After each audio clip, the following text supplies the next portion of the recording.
Olá, meus amigos e minhas amigas. Iniciamos o vídeo de hoje falando das movimentações na linha de frente e já adianto que a coisa está bem movimentada por lá. E o que a gente está vendo pelas imagens geolocalizadas publicadas é uma série de avanços russos em várias frentes diferentes. As imagens geolocalizadas que saíram ontem, dia 7 de abril, mostram que Moscou está empurrando suas linhas para frente em áreas estratégicas, tanto na linha de Kursk quanto mais ao sul, perto de Siversk e Pokrovsk. Primeiro, lá no Oblast de Kursk, perto de Guievo, que fica ao sul de Sudza, os russos conseguiram avançar tanto para o oeste quanto para o sul. A gente já tinha visto movimentações deles por ali, né? E agora parece que estão consolidando essas posições. Também rolou avanço em Demidovka, que é uma área mais ao norte, perto de Belgorod, uma região russa que está sendo alvo de tropas ucranianas avançadas, tentando compensar a perda de Kursk. Mais a leste, perto de Siversk, eles estão tentando pressionar de várias direções. Atacaram ao norte, perto de Serebrianka, a nordeste, perto de Bilohorivka e a leste, perto de Verkhnokamiansk. Inclusive, eles avançaram nessa área de Verkhnokamiansk, que é uma posição importante para o controle daquela região.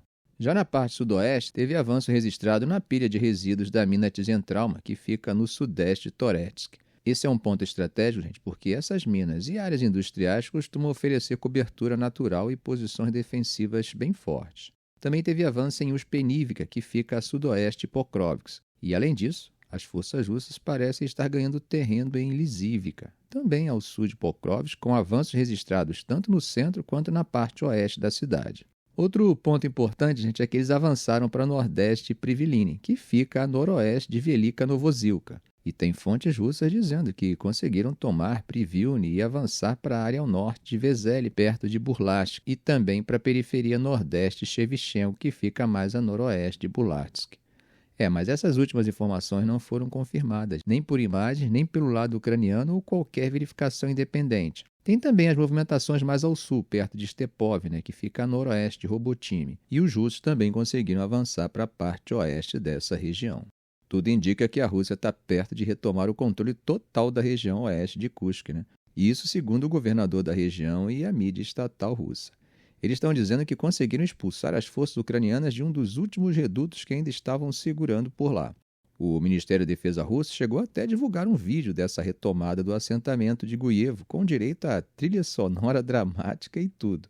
Dá para ver até fumaça subindo de vários prédios, um soldado balançando a bandeira russa da janela de uma igreja ortodoxa toda destruída e tropas russas fazendo varredura de casa em casa, provavelmente procurando se ainda tinham soldados ucranianos escondidos por lá.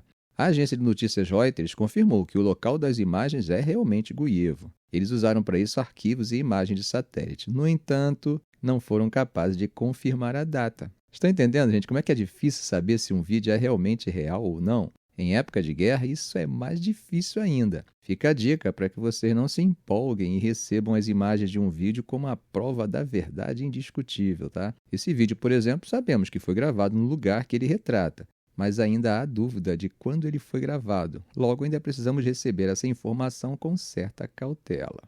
Por enquanto não houve resposta oficial da Ucrânia sobre isso. Essa movimentação russa vem exatamente depois de Putin falar sobre criar uma zona de amortecimento, o que na prática significa empurrar as linhas de frente o máximo possível para garantir que o território russo fique mais protegido. O governador de Kursk, Alexander Kinstein, que foi indicado por Putin lá em dezembro, está bem otimista. Ele disse que o fato de a Rússia ter levantado a bandeira em Guievo mostra que as forças russas estão avançando bem e que o controle completo da região é só questão de tempo.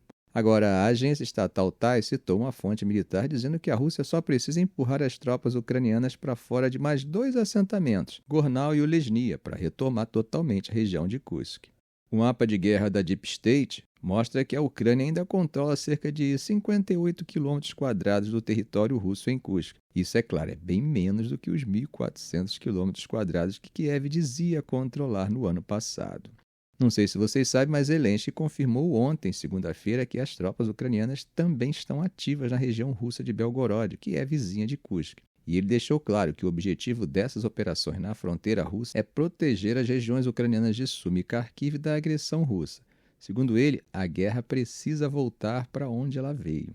Bom, agora os russos estão tentando manter a calma em Belgorod também. O comandante russo, Aptia Laudinov, falou para a agência RIA que a situação lá está sob controle. depois de uma tentativa do exército ucraniano de romper a fronteira, o que teria acontecido umas 2 semanas atrás. Bom, gente, da mesma forma que eu falei que devemos ter cuidado com informações lá atrás, quando comentava sobre o vídeo oficial da Rússia, temos que ter o mesmo cuidado com informações oficiais vindas da Ucrânia, né? Agora eu fico mais à vontade para contar para vocês que Zelensky afirmou hoje, terça-feira, que as forças ucranianas capturaram 2 homens chineses que estavam lutando do lado russo lá no leste da Ucrânia. Sabemos que a China é um aliado próximo da Rússia, né? Mas oficialmente não se sabe de nenhuma participação direta deles na guerra na Ucrânia. Só que essa captura pode mudar muita coisa, principalmente se for confirmado que existem mais chineses envolvidos no conflito e, claro, se esses chineses são voluntários estrangeiros ou elementos de tropas oficiais chinesas. Zelensky postou um vídeo de um dos homens no X e disse que Kiev já tem informações sugerindo que existem muitos outros cidadãos chineses lutando nas unidades russas. E ele já mandou o pessoal dele procurar uma resposta oficial de Pequim.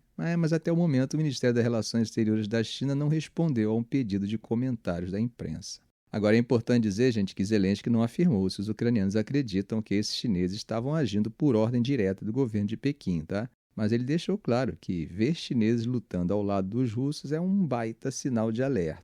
Nas palavras dele, a participação da China, junto com outros países, direto ou indiretamente nessa guerra na Europa, é um sinal claro de que Putin quer fazer qualquer coisa, menos acabar com a guerra. Não podemos esquecer também, gente, que ao afirmar que a Coreia do Norte e a China estariam contribuindo com tropas, Zelensky reforçaria uma justificativa para a presença de tropas europeias em solo ucraniano, né? Por isso, as informações devem sempre ser recebidas com cautela também. Bom, meus amigos, mudando de assunto, hoje, terça-feira, oficiais de alto escalão do Kremlin deixaram claro que, pelo menos por enquanto, é praticamente impossível pensar em um novo tratado de redução de armas nucleares com os Estados Unidos. E o motivo principal, segundo eles, sabe qual é? Falta de confiança. O porta-voz do Kremlin, Dmitry Peskov, disse que, no momento, é muito difícil até imaginar o início de negociações sobre um novo acordo como o New START, que está previsto para expirar em fevereiro de 2026. E, segundo ele, para discutir questões estratégicas tão complicadas como essas, precisa existir um nível mínimo de confiança mútua, algo que, na visão dele, simplesmente não existe agora entre Moscou e Washington. Mas Peskov também sugeriu que essa confiança poderia ser restaurada se Putin e Trump tivessem vontade política suficiente para fazer isso acontecer. Ou seja, o Kremlin parece estar jogando a responsabilidade um pouco para o lado dos Estados Unidos também, né? O problema é que o cenário não ajuda. A guerra na Ucrânia acabou jogando Moscou e o Ocidente na pior crise de segurança desde a crise dos mísseis de Cuba em 1962. E é justamente por isso que todo o debate sobre armas nucleares está voltando com força. Só para vocês terem uma ideia, Rússia e Estados Unidos ainda têm cerca de 88% de todas as armas nucleares do mundo, de acordo com a Federação de Cientistas Americanos. Os outros países com arsenais nucleares são China, França, Reino Unido, Índia, Paquistão, Israel e Coreia do Norte. A detalhe, Israel nunca confessou que tem, tá? Mas também nunca negou. E falando em China, o arsenal nuclear deles está crescendo rapidamente. Isso é algo que preocupa não só os Estados Unidos, mas também o Kremlin. Afinal, a expansão do poder nuclear chinês bagunça ainda mais um cenário que já é bem complicado. Nosso canal tem, inclusive, um vídeo onde eu discuto com detalhes a estratégia chinesa nesse campo e como isso preocuparia os Estados Unidos. Agora, para complicar ainda mais o cenário, Dmitry Medvedev, que foi presidente da Rússia em 2008 e 2012 e hoje é vice-presidente do Conselho de Segurança da Rússia, fez umas declarações bem pesadas. Ele basicamente disse que o risco de um conflito nuclear está no ponto mais alto de todos os tempos. E, segundo ele, a culpa é do Ocidente por estar empurrando o mundo para a beira de uma terceira guerra mundial, especialmente por conta do apoio ocidental à Ucrânia. Medvedev, que lá atrás se vendia como um reformista liberal, agora está totalmente no modo linha dura, né? E tem sido responsável pelas declarações mais pesadas, uma espécie de Trump, só que como coadjuvante de Falcão anti-Ocidente, né? Diplomatas acreditam que o que ele fala reflete muito o pensamento da cúpula do Kremlin. Ele fez questão de lembrar que foi ele mesmo quem assinou o Tratado New START com Obama lá em 2010, em Praga. Mas, mesmo assim, ele está dizendo que o desarmamento nuclear é impossível nas próximas décadas, mesmo que o conflito na Ucrânia acabe. Aí ele não parou por aí. Ele criticou pesadamente os líderes europeus, especialmente França e Reino Unido, que têm falado cada vez mais sobre suas capacidades nucleares. E aí, gente, para ele isso é só um chacoalhar o sabre, sem muita substância. Por quê? Porque ele considera que os arsenais estratégicos europeus são medíocres, perto dos da Rússia e dos Estados Unidos. Mas o que é mais preocupante é o que ele sugeriu sobre o futuro. Segundo o Medvedev, novos países vão adquirir arsenais nucleares e o mundo vai continuar criando armas ainda mais destrutivas. Ou seja, mesmo que o conflito da Ucrânia acabe, a corrida armamentista está longe de parar. A questão é que toda essa falta de diálogo, gente, está deixando realmente o mundo mais perigoso, né? Enquanto a Rússia e os Estados Unidos não conseguem nem começar a discutir um novo tratado, outros países estão correndo atrás de desenvolver suas próprias armas nucleares. Bom, gente, mudando de assunto, se a guerra já traz consequências terríveis para todo mundo, a guerra comercial pode piorar ainda mais as nossas vidas, hein? Isso tudo porque Trump está jogando pesado nesse cabo de guerra com a China e parece que o clima está ficando cada vez mais tenso. Hoje, terça-feira, ele disse que está esperando ouvir algo da China antes de colocar em prática tarifas que podem passar dos 100%. E isso soa como se ele estivesse deixando uma brecha para negociações de última hora com a segunda maior economia do mundo. Os mercados globais, gente, ficaram um pouco mais calmos depois de dias, de pura carnificina financeira por causa dessas tarifas do Trump. A coisa estava tão feia que o medo de uma recessão tomou conta e o sistema comercial global, que estava mais ou menos estável por décadas, parece que está descendo ladeira abaixo, se é que você me entende.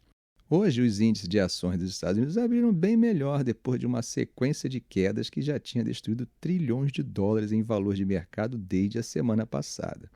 Agora, o que a gente está vendo é a China resistindo e deixando claro que não vai ceder a essa pressão. Eles chamaram a postura de Trump de chantagem e prometeram lutar até o fim. Tudo isso depois que Trump ameaçou aumentar as tarifas para 104% porque a China decidiu reagir com tarifas recíprocas na semana passada. Mas o próprio Trump deu a entender que um acordo ainda é possível, né? Ele escreveu que a China também quer fazer um acordo, e muito, mas não sabe como começar. Estamos esperando o telefonema deles. Vai acontecer. Isso mostra que ele está deixando a porta aberta para uma negociação, mas ao mesmo tempo está mantendo a pressão no máximo. Enquanto isso, vários países estão tentando negociar para evitar essas tarifas. A administração de Trump diz que já está em conversas com países como Japão e Coreia do Sul, mas a China, por outro lado, parece que está se preparando para uma guerra longa e desgastante. E isso, gente, não é só discurso, tá? Fabricantes chineses de vários setores, desde utensílios domésticos até revestimento de piso, já estão avisando que os lucros vão despencar e estão correndo para montar fábricas fora da China. O Banco Citi, inclusive, cortou a previsão de crescimento do PIB chinês para 2025, de 4,7% para 4,2%, citando esses riscos externos. Até empresas americanas estão começando a reagir. A Micron, uma fábrica de chip, já avisou para os clientes que vai aplicar uma sobretaxa relacionada às tarifas a partir de quarta-feira.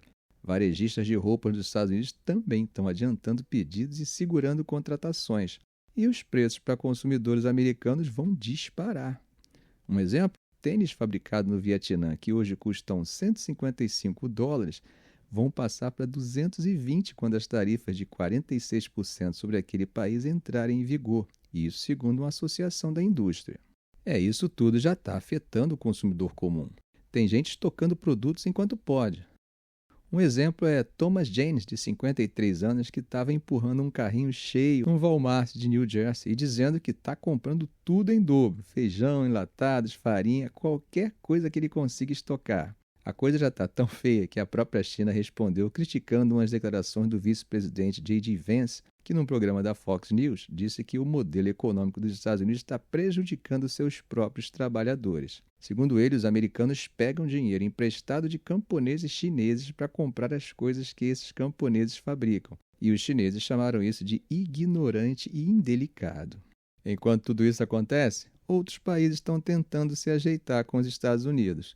O Vietnã pediu um adiamento de 45 dias para as tarifas que vão entrar em vigor, e a Indonésia anunciou concessões para importações americanas, incluindo redução de impostos sobre produtos eletrônicos e aço. Os mercados conseguiram um respiro na terça-feira depois de vários dias de quedas bruscas, As ações europeias, por exemplo, conseguiram se recuperar um pouco depois de 4 sessões pesadas de vendas. Os preços globais de petróleo também deram uma estabilizada depois de caírem para os níveis mais baixos dos últimos 4 anos. E nos Estados Unidos, os principais índices de Wall Street também se recuperaram, principalmente puxado pelas ações de tecnologia. Mas o fato é que a União Europeia está sofrendo com as tarifas que Trump já colocou sobre automóveis e metais, né? E enfrenta ainda uma tarifa de 20% sobre outros produtos que vai começar a valer na quarta-feira. E Trump não está mirando só nesses setores não, hein? Ele já começou a colocar tarifas sobre bebidas alcoólicas europeias, o que está deixando várias indústrias em alerta. As farmacêuticas europeias, por exemplo, estão com medo das tarifas acelerarem o movimento das empresas saindo da Europa e indo para os Estados Unidos. Ficamos por aqui. Se esse vídeo foi útil a você, faça um comentário, compartilhe em suas redes sociais, dê um like. E é claro, se ainda não for inscrito no canal, inscreva-se e ative o sininho para não perder os próximos vídeos. Ok, gente? Um grande abraço do professor Arão Alves.